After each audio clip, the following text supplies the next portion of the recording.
जय श्री राम कृष्णोदेव, जय मां शारदा। সিঙ্গুরের এই পবিত্র ভূমিকে আমার প্রণাম। बंगाल की धरती पर पीएम मोदी की हुंकार नए साल पर नए बदलाव के लिए है। हिंदुस्तान की सियासत में पश्चिम बंगाल बीजेपी के लिए नासूर बना हुआ है, लेकिन चुनावी साल में पीएम मोदी ने बंगाल की धरती पर कदम रखा तो बंगाल का मर्ज भी बताया, उसका इलाज भी। पीएम मोदी ने सीधे उस नब्ज को टटोला है जो बीते चुनावों में बीजेपी की जीत का फॉर्मूला रही।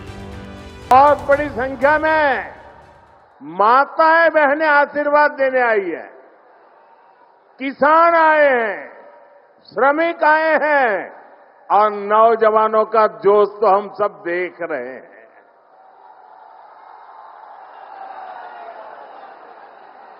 सभी एक ही भाव से, एक ही आस लेकर के आए हैं कि हमें असली परिवर्तन चाहिए। सिंगूर की सियासी जमीन पर पीएम मोदी ने ऐलान कर दिया कि मौजूदा बंगाल सरकार की मियाद पूरी हो चुकी है। ममता का सियासी आंचल अब मैला हो चुका है और बंगाल की जनता ने बदलाव का मन बना लिया।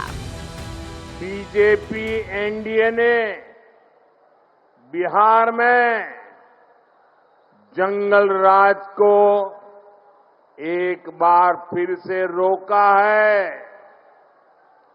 अब पश्चिम बंगाल भी टीएमसी के महाजंगल राज को विदा करने के लिए तैयार है।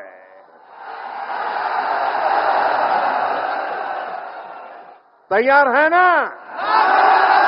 पक्का? दरअसल बंगाल वो राज्य है जहां की जनता का मिजाज बेहद अलग है। यहाँ की जनता जल्दी किसी सियासी दल पर एतबार नहीं करती और अगर एक बार एतबार कर लिया तो फिर जल्द ही इनकार भी नहीं करती। बंगाल की सियासत हमेशा से व्यक्ति आधारित रही है, यानी जिसको अपना नेता माना तो फिर मान ही लिया, चाहे वो कुछ भी करे।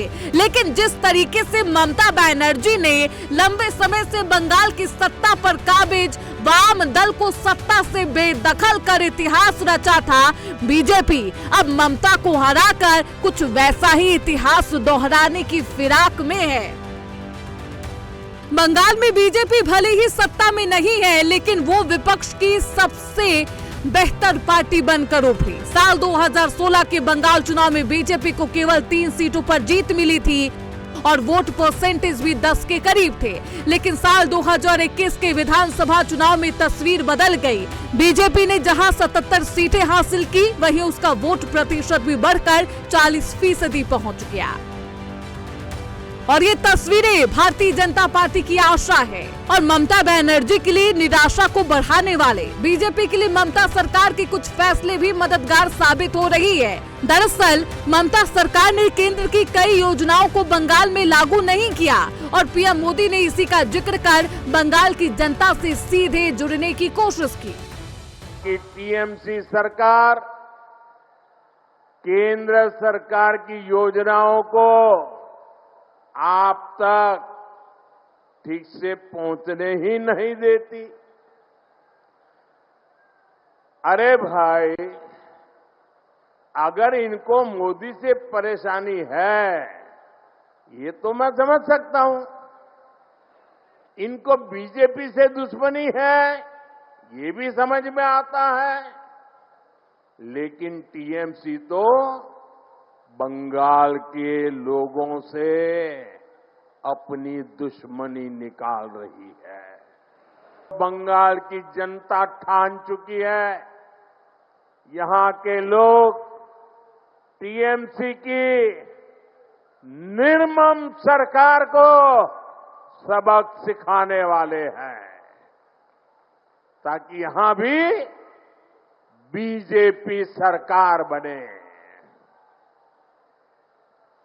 और आयुष्मान भारत योजना बंगाल में भी लागू हो।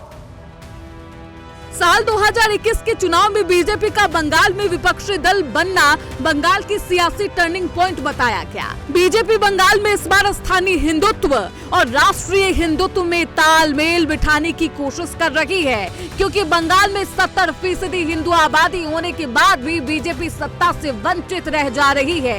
पीएम मोदी ने बंगाल की धरती से राष्ट्रीय सुरक्षा का भी मुद्दा उठाया, जो चुनाव में बीजेपी के लिए कारगर साबित हो सकती है। सरकार पश्चिम बंगाल की, देश की सुरक्षा के साथ भी खिलवाड़ कर रही है, भांति की सुविधाएं देती है। घुसपैठियों को बचाने के लिए धरने प्रदर्शन करती है। आप याद रखिए, टीएमसी को घुसपैठिए इसलिए पसंद है क्योंकि वो इनके पक्के वोट बैंक है। बंगाल में सत्ता परिवर्तन के लिए एक जन आंदोलन की दरकार है और पीएम मोदी ने अपने बंगाल दौरे से उस आंदोलन की चौहद्दी खींच दी है। भारतीय जनता पार्टी उन सारे मुद्दों को उठा रही है जिनका जुड़ाव सीधे बंगाल की जनता से है। साल 2021 के चुनाव में बीजेपी शुवेंदु अधिकारी ने बीजेपी को पटखनी देकर बंगाल में ममता बनर्जी की नींव हिला दी थी।